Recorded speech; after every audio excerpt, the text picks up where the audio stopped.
up, gorgeous people? This is Amazon's DIY and other stuff. I'm Amber, and in this video I have a couple of fashion DIYs that I did to help show my support for my son's T-ball team.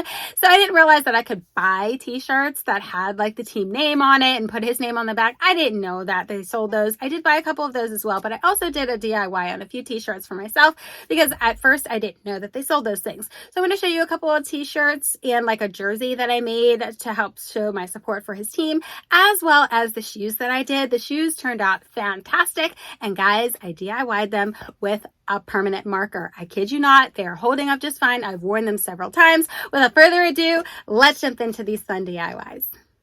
Okay guys, the first DIY is a DIY team jersey. I got the jersey itself from Amazon, and then I got this iron-on transfer from Etsy. So guys, check out Etsy. Great deals, and if you don't have a Cricut, that is probably the best way to go.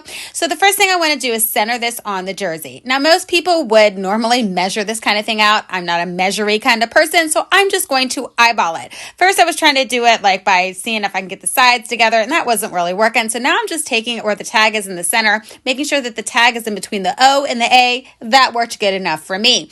Once I was happy with the placement, I stuck it down on there, and then I'm going to grab my Cricut heat press, and I'm going to put the heat press on there at 290 degrees for 60 seconds.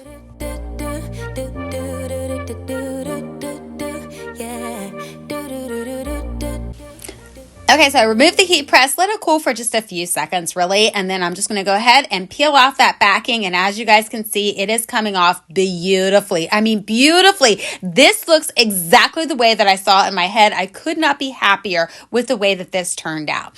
So I also bought a couple of Gildan t-shirts from Amazon as well.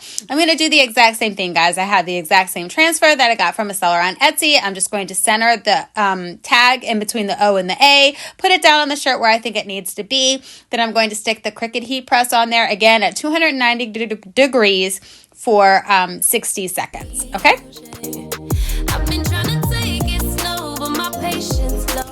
Okay, exact same process, guys. This is just a different material, being that it's cotton, and the other one was like, I don't know, like a jersey material. Peeled it off, came off beautifully, just the same as it did on the jersey. So for this one, it was plain on the front, so I went ahead and got some little ones that said Orioles. So I'm going to do the exact same thing, guys. Looks like Orioles has 7 letters in it, so what I'm going to do is I'm just going to center it with the O. So I'm going to take it where the tag is and put the O in the center of the shirt where I think that it looks good. And I was like, I better make sure that the O is in, there you go. Make sure it's in the center of the tag. Going to put it down as far on the shirt as I think that it needs to be. I'm totally guessing here, guys. I really don't even know. Then I'm going to do the exact same thing. Put the Cricut heat press on top of the transfer for 60 seconds. So once the 60 seconds are up, I'm going to go ahead and remove the Cricut heat press. Eventually here, where am I at? There I am. And then I start to peel it off, and I notice, oh crap, the O did not like stick down all the way. So I'm going to zoom in here so you guys can see this. So the O is not stuck down completely. I'm like, oh shoot. So all I'm going to do is put the transfer tape right back on top of it. Then I'm going to take my mini Cricut heat press and I'm going to go over it again. Now you guys could stick the full-size Cricut heat press on top of it again for 60 seconds or however long you want to do it. I just find it easier when I'm touching things up to use the mini press. So once I did that, guys, it's coming off beautifully. Everything is totally fine. I've washed it several times and it is working fantastically.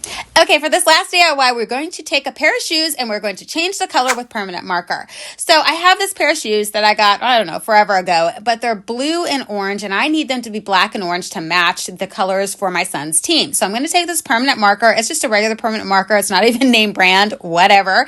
And I'm going to literally just color the blue part black. So I'm just going to take my permanent marker. I'm going to color in all of the blue areas so that they're black instead of blue, because the colors for my son's team are orange and black, which aren't my favorite colors, y'all. Together, I'm just not an orange person, but you know what? We're going to roll with this, and we're going to be Team Orioles all the way. Okay, so I went ahead and I colored everything in. It's looking pretty good so far, guys. I'm really, really happy with the way that it's turned turning out. So the only problem is I did go outside of the lines in a few areas. I'm going to show you that here in a second, like towards the bottom of the shoe there. So I really need to fix that because I'm going to want to paint this orange as well, and I don't want that black showing through. So I'm just going to take some nail polish remover, and I'm going to go ahead and remove the parts where I went over the lines a little bit too much. And you guys could totally avoid this step if you're just careful and don't do what I did and just ram jam and go outside of the lines. So as I'm doing this, you guys, I'm noticing that it's also discoloring the orange part of the shoe. So if you're going to do this and you don't want to change the color of the other color that's on your shoe or whatever, you're gonna want to make sure that you're super careful and don't put the nail polish remover on there too long, because as you can see, it's discoloring this orange part a lot, and I don't like the way that looks. But I was planning on painting over this anyways, because this orange is also not the right color orange for the Orioles color. So I'm going to go over it anyways, and I'm just kind of wiping off all of that area so that there's no marker residue left over or the nail polish remover residue. Okay, so after I got all that, I have this pumpkin orange, and I feel like this is the right color for the Orioles. So I went ahead and put some of that in my little paint tray here. I love these little paint trays from the Dollar Tree. They're fantastic. So guys, I'm just literally going to go ahead and go around the shoe with this pumpkin orange color and color all of the orange parts a little bit of a different color orange, because again, it just wasn't quite right for the color orange that I needed for the Orioles. I want to be there and baby dance the night away. I let my head down if I want.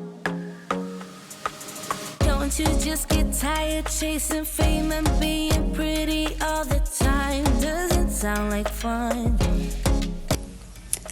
Okay, so now that all of that's done, this is what the shoe's looking like. I'm really happy with it so far, y'all. I mean, it's not 100% dry yet. I just wanted to show you guys what I had so far, but I'm saying it's looking pretty darn good. So the next thing that I want to do is go ahead and seal everything in, and I have this outdoor Mod Podge that I use when I do anything with shoes, honestly, to make sure that everything's sealed in place. So I'm going to go ahead, take my outdoor Mod Podge, put a generous amount on there. I think I do about, I want to say about 3 coats of this. So of course I let it dry in between coats, making sure that I cover the entire shoe to make sure that everything is sealed in and that this will last me a very long time. Let yourself be free and maybe you will find that there is more to life than being.